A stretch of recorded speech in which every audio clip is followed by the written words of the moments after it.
Hello everyone. Today we are going to start our first lesson of the book The Hornbill. Students are advised to open their book so that they can understand word to word. The first chapter is The Portrait of a Lady by Khushwant Singh. Let's read on word to word. Now read on the chapter. My grandmother, like everybody's grandmother, was an old woman. Here the author or the narrator wants to say her mother was very old, as we always have seen our grandmother to be old. She had been old and wrinkled. She has wrinkles on her body, fold of skins. For the 20 years that I had known her, he has started looking at her in old age.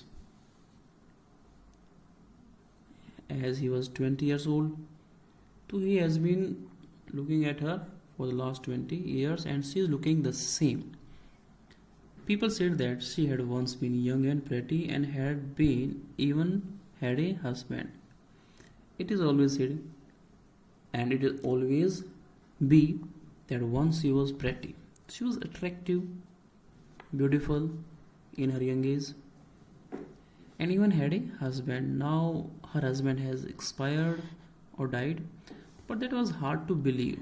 But for the grandson, it was hard to believe, to digest all the things. My grandfather's portrait hung above the mantelpiece in the drawing room. As he has already died, the picture of the grandfather was hung above the mantelpiece in the drawing room, in the sitting room. Just above the mantelpiece, it's a hearth. He wore a big turban and loose fitting clothes. This is shown in the picture that he wore a big turban. You can say pagadi, and loose fitting clothes. His long white beard covered the best part of his chest, and he looked at least 100 years old. He has long flowing beard, and that covered the best part of his chest.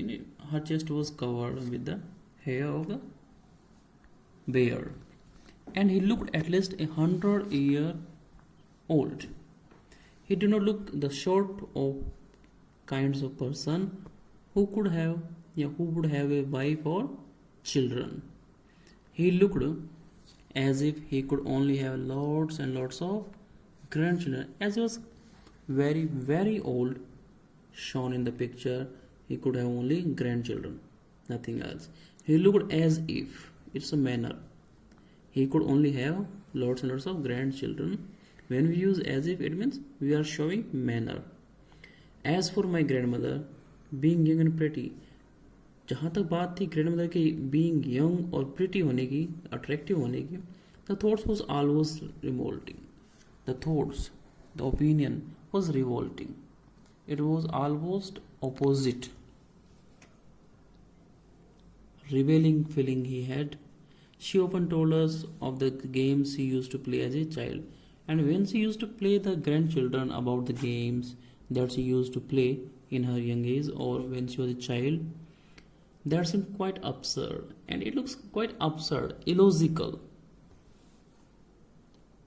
Does not match with the old days of that lady, and undignified, uncivilized on her part, and we treated it like the fables of the prophets she used to tell us, and they considered all these games, all these stories as fables. Fables are some stories based on animals but has a moral, and these are told by the prophets. Prophets are the messengers of God. Now the paragraph second, now we will come to know about is physical looking or apparent. She had always been short in height, fat, and slightly bent. Her face was crisscross like a net of wrinkles. Horizontal and vertical lines of skin were there, running from everywhere to everywhere. No, we were certain she had always been, as we had known her. Here the author was quite certain that she had been always old, as they had known her old, so terribly old that she could not have grown older, and had stayed at the same age for 20 years. They had been looking at her for the last 20 years, and there's no difference in her looking. She could never have been pretty. She could never have been attractive. It were their thoughts. But she was always beautiful. But on the contrary, she was always beautiful because she loves her grandchildren very much. She hobbled about the house in spotless white, with one hand resting on her waist to balance her stoop, and the other telling the beads of her rosary. This was her style of walking. She hobbles. She walks with a limp. लंगड़ाती है while walking. In a spotless white cloth. She puts on spotless white cloth, clear white cloth, and her one hand resting on her waist. She put her one hand on her waist, कमर पे रखती है हाथ, to balance her stoop. Stoop, the raising part of the body, and the other telling the beads of her rosary. And the other hand was busy in telling the beads. मोती होते हैं, rosary garland of beads. तो मोतियों की जो मनकों की जो माला होती है उसे टेलिंग करने में, चलाने में, काउंट करने में लगी रहती है. हर सिल्वर लॉक्स पर scattered untidy over her pale puckered face, and her silver locks, the bunch of hair, were scattered, untidy, spreading untidily, loosely on her pale, shineless, puckered face full of wrinkles, and her lips constantly moved in inaudible prayer. And she moves her lips in inaudible, that cannot be heard, speaking slightly, and in a low tone that one cannot hear this. That's a inaudible prayer, जो सुनी ना जिसके. Yes, she was beautiful. She was like the winter landscape in the mountains, an expanse of pure white serenity, breathing peace and contentment. Here the author has compared her with the landscape in the mountains. Landscapes in the mountains. As in the winter, mountains or landscapes are covered with snow. In the same way, she was covered with white hair, clothes, and she has pale face and looks like the same. And she was the extension of pure white serenity, calmness, breathing peace and contentment. She was living in contentment, full of satisfaction and breathing peacefully. Now the paragraph number next. My grandmother and I were good friends. Both of them were good friends. My parents left me with her when they went to live in the city, and we were constantly together. When her parents went to city, they left their son with the grandmother in the village. She used to wake me up in the morning and get me ready for school. This was her daily routine. She got him up, get him ready. She said her morning prayer in a monotonous sing-song while she bathed. It's not bath, it's bathed as a verb, and dressed me in the hope that I would listen and get to know it by heart. She said her morning prayer in a monotonous. Monotonous means boring, dull, or that lack rise and fall of sound. Sing song, like a song. While she bathed me, उसे नहलाती है, and dressed me in the hope that I would listen and get to know it by heart. And she kept singing the prayer, and she hoped that I would learn it by heart. I will cram it and learn it. I listened because I loved her voice, but never bothered to learn it. The author also liked it, like her voice, but never bothered, never paid trouble to learn it. Then she would fetch my wooden slate, as we used to take in our school days, takhti we can say in Hindi, which she had already washed and plastered. She plastered it with the yellow chalk. We have multani in Hindi.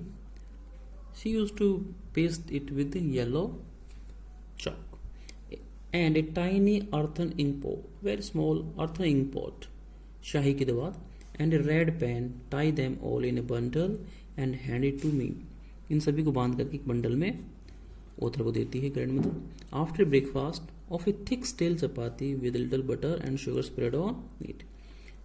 Now he has described his breakfast that contains a stale chapati that is not fresh, that may be of evenings और शाम की बची हुई हम कह सकते हैं, और थोड़ा सा बटर और शुगर से स्प्रेड कर दी जाती थी और वो उसे खाता था. We went to school. It carried several stale chapatis.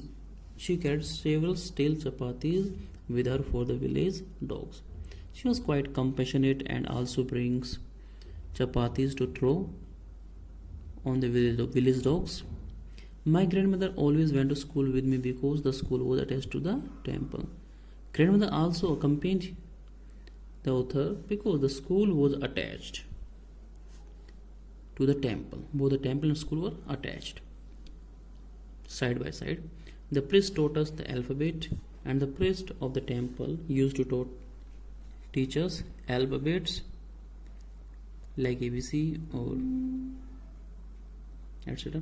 And the morning prayer, while the children sat in the rows by making a line or queues on either side of the veranda, singing the alphabets or prayer in a chorus.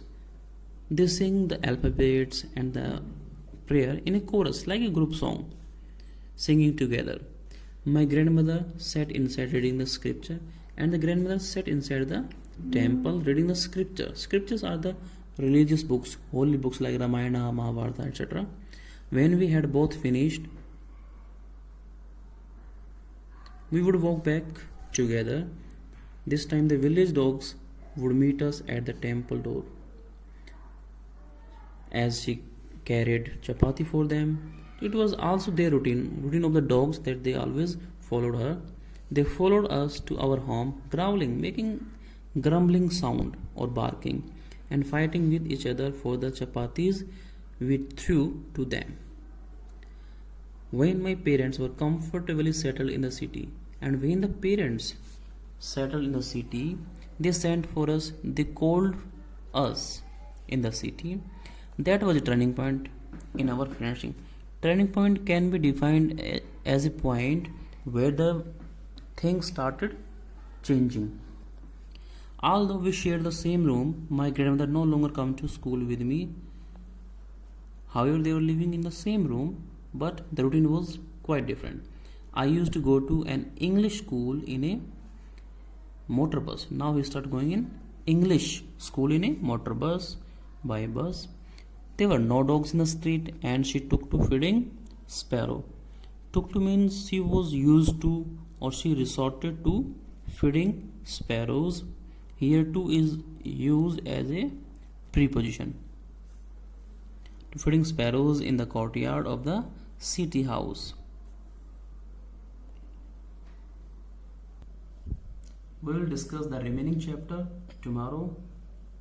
Don't forget to watch the video. Thank you.